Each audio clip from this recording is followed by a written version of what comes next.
Prawo i Sprawiedliwość in 2015 in Poland, Fidesz in Hungary re-elected, Brexit, Donald Trump, Lega in Italy, the consistent rise of Alternative für Deutschland, or of Sverigedemokraterna, or of Partij, voor, Vrijheid, and the constant build-up of others that are to follow. And now, Jair Bolsonaro in Brazil.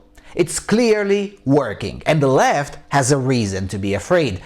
But we don't have the time to rest on our laurels. A lot more needs to happen. Let's explore.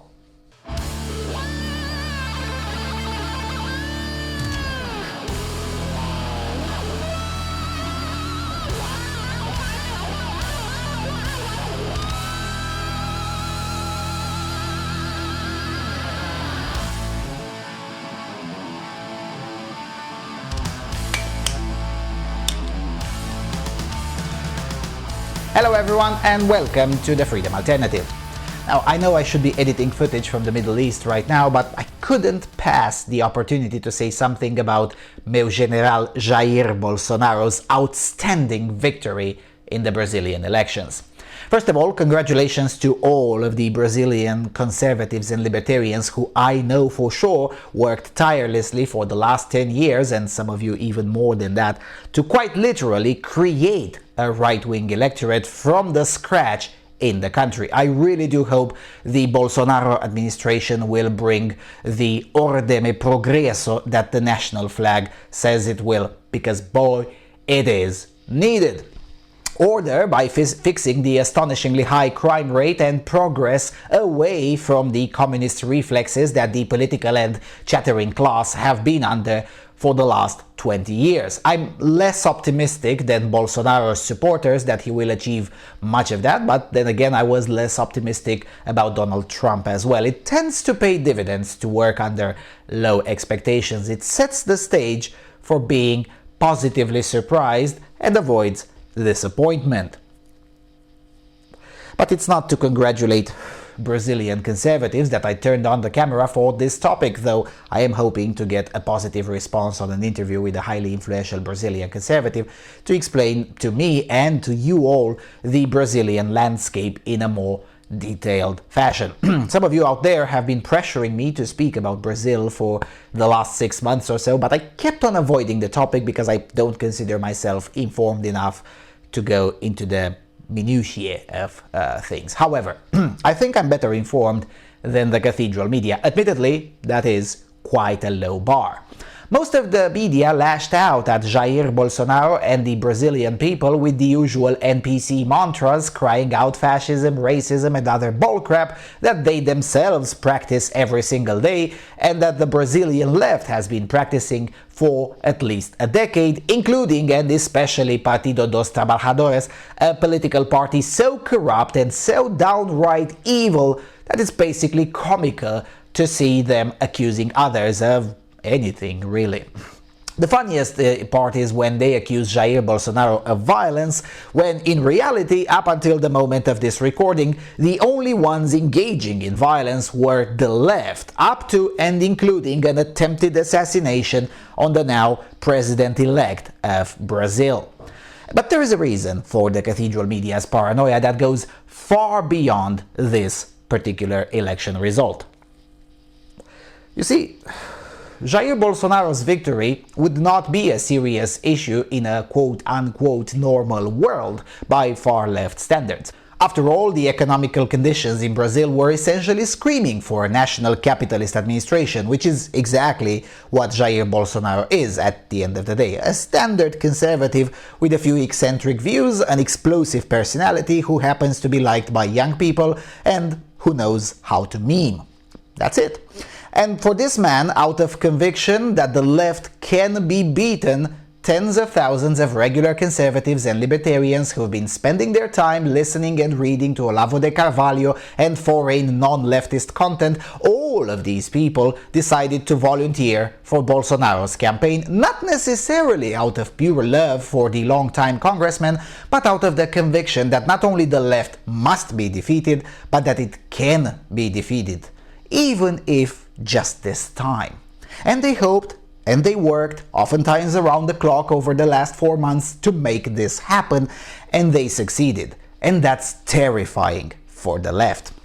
The Brazilians who've been engaged in the campaign and with whom I already had the chance to talk to have told me that they're perfectly aware that this war is far from over. They told me they'll party for a few days in the way only the Brazilians know how to party, but after that they will all get back straight to work, because the left is a gigantic leviathan that's infiltrated in almost all institutions in Brazil, and as such, they know that making Brazil great again is a process, not a single action or a single electoral victory, albeit a spectacular one.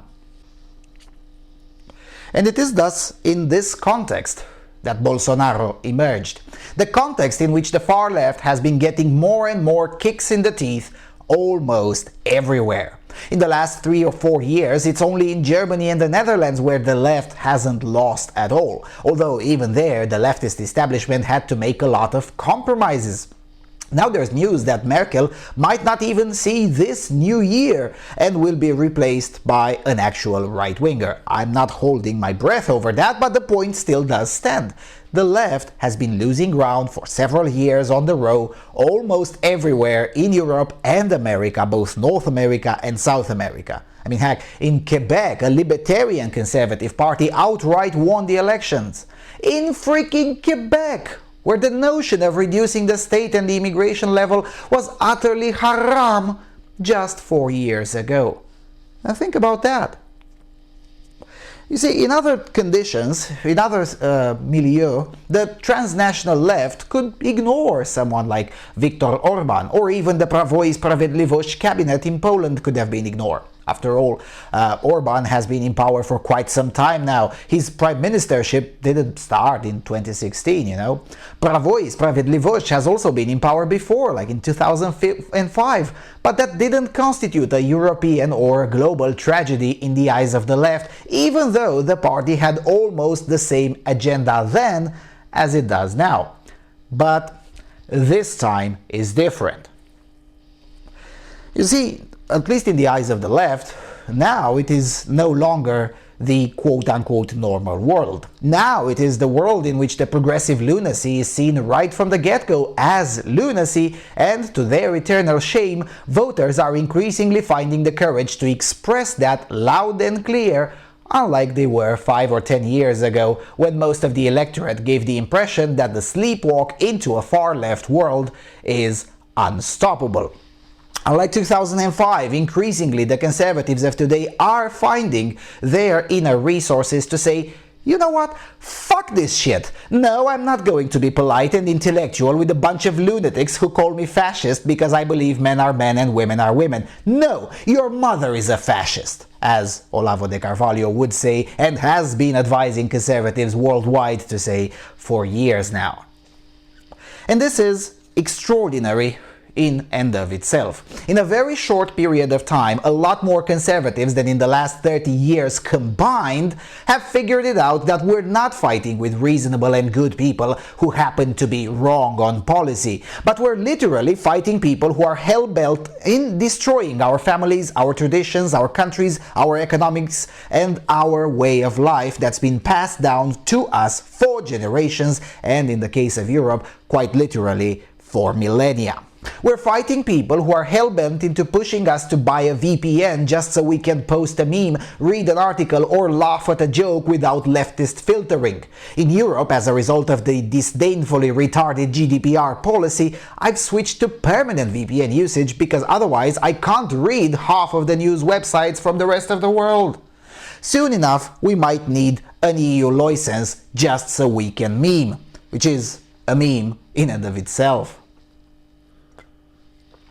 Maybe that's why the left can't meme, as they themselves are the freaking meme. Sadly, it's quite a dank meme at the expense of all of us. Now this cannot go on and will not go on.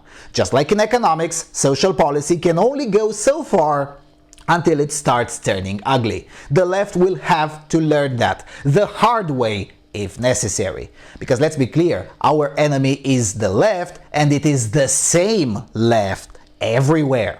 The internet is a game changer for everyone, not just the far left. I've seen many people scoffing at the Brazilian election as if it's something far away that doesn't really matter because the problems over there are not the same as the ones in Europe or the United States. Really? Are you sure about that? Gab was shut down after it emerged that Bolsonaro supporters coordinated almost entirely on Gab so they can avoid censorship. Just like in Europe and the United States, the Brazilian communists also wanted to censor the internet. In fact, they got quite a lot of overt help from the American left that was very willing to try to prevent a new Donald Trump. Facebook deleted hundreds of pages belonging to conservative activists for vague community guidelines infringements. And I'm sure it was just a coincidence that those infringements were discovered just before the election time. The same people who pretend to be upset about the alleged and never proven Russian interference in favor of Trump are not upset at all by the obvious and clearly proven interference by the American left in favor of the Brazilian communists. And when all it is said and done, it is thus in this context that Bolsonaro's election comes. His victory is not just another election, it's further confirmation that honest messaging and yes, occasionally brutal and quote-unquote extremist messaging works, and it resonates with enough people in any country. Sure, it doesn't resonate the same or in the similar fashion or in the same proportions in every country, but it sure has an electorate that is higher than zero or within the statistical margin of error. Just 8 years ago, the bien-pensants, the NPCs, the responsible journalists in the cathedral media, they all simply assumed that we literally do not exist. That, my fellow deplorables, is the source of most of their hysteria and anguish. They literally cannot believe not only that we do exist, but we do exist by the hundreds of millions worldwide, and we exist in Brazil by the tens of millions. Enough tens of millions that the presidency is decided in favor of a man who, just like tens of millions of other Brazilians, has had enough of this nonsense. Some of my peers thought this would never come, and 5 years ago I was unconvinced that it will ever come during this decade. But at least now we know that the enough is enough threshold is indeed real. For our leftist friends, though, things are about to get worse.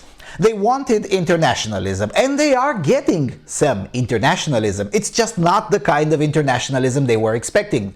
But hey, there's a reason we conservatives keep on saying that one should be careful what one wishes, because one might get it. But then again, if the left had learned this life lesson, they would have been one step away from being leftists to begin with. Right as we speak, a sufficiently conservative transnational movement is being solidified. Sure, that movement is not entirely to my taste all the time, which is a topic for another day, but the point remains that conservatives, perhaps for the first time in history, are more well connected with each other than ever. And the left knows this all too well, which is why they are so scared, which is why they try to keep Gab down or try to limit social media as much as they can. Essentially, the left is trying to replicate on the internet the model that got them cultural hegemony in the past. For those who don't know the concept of cultural hegemony, please do read up on Theodor Adorno and Antonio Gramsci, not just to know thy enemy, but also to know their tactics.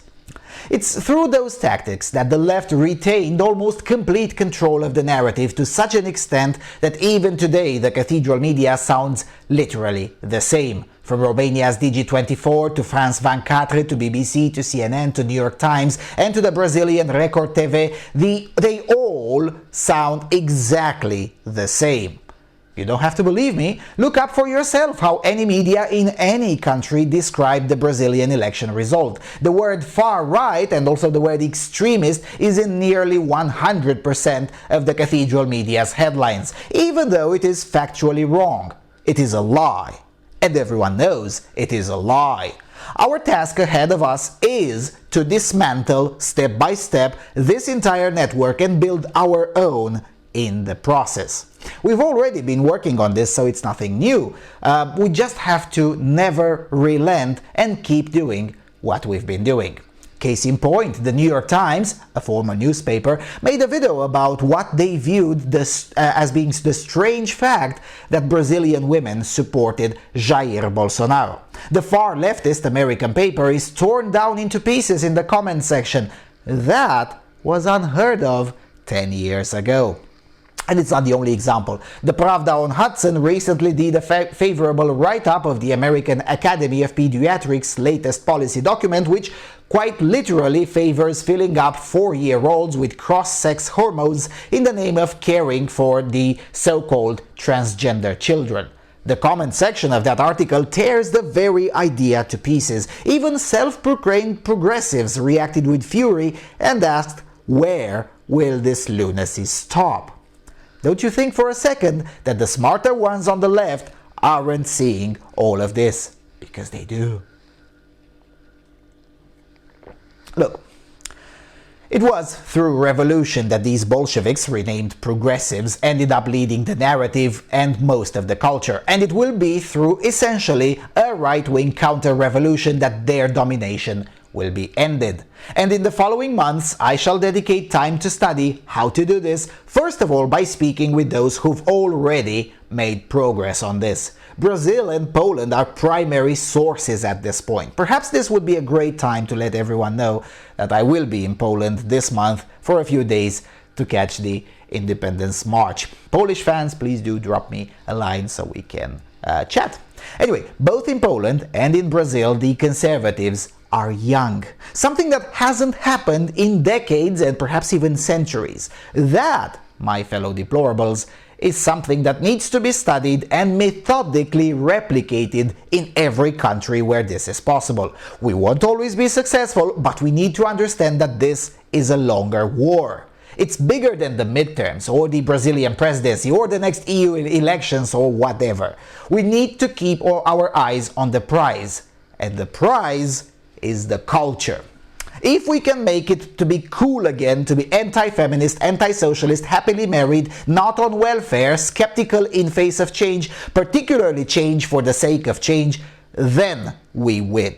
For a while. Because we can't truly win since entropy is on the side of chaos. Civilization is the exception. Don't you ever forget that. Every day we have to fight to keep civilization around. And the moment we stop is the moment we lose. Now, on a final note, I will say what needs to be said. Jair Bolsonaro is not a perfect man. Far from it. But you know what? Neither is Andrzej Duda, Donald Trump, Alice Weidel, or Matteo Salvini. Not to mention Viktor Orban, whose economic policy is, by proper conservative standards, atrocious to say the least. But there are no perfect men. And if you're in politics looking for saints, you, my friend, are in the wrong business. You might want to try the church. You may or may not find saints over there. At least you have a shot, albeit marginal. Politics is not a game of saints. Politics is war. And in war, we go with the army we have and the army we can reasonably gather, not with the army we dream of having. And that's all I had to say. Once again, congratulations to the Brazilian conservative activists who took the time to achieve what seemed impossible several months ago, and congratulations especially to all of the young people who took the social risk of breaking rank from the groupthink and take a much-needed stand for both their own future and their children's future and the nation's future. That's fantastic all around in and of itself, because all revolutions require young people, and this one will be no exception. Thank you all for watching. Please do subscribe to my social media, well, except Gab, which still sorta does not work, or maybe it does. Anyway, do consider giving a few shekels if you derive any value from the work being done here, and I will see you all soon on the Freedom Alternative.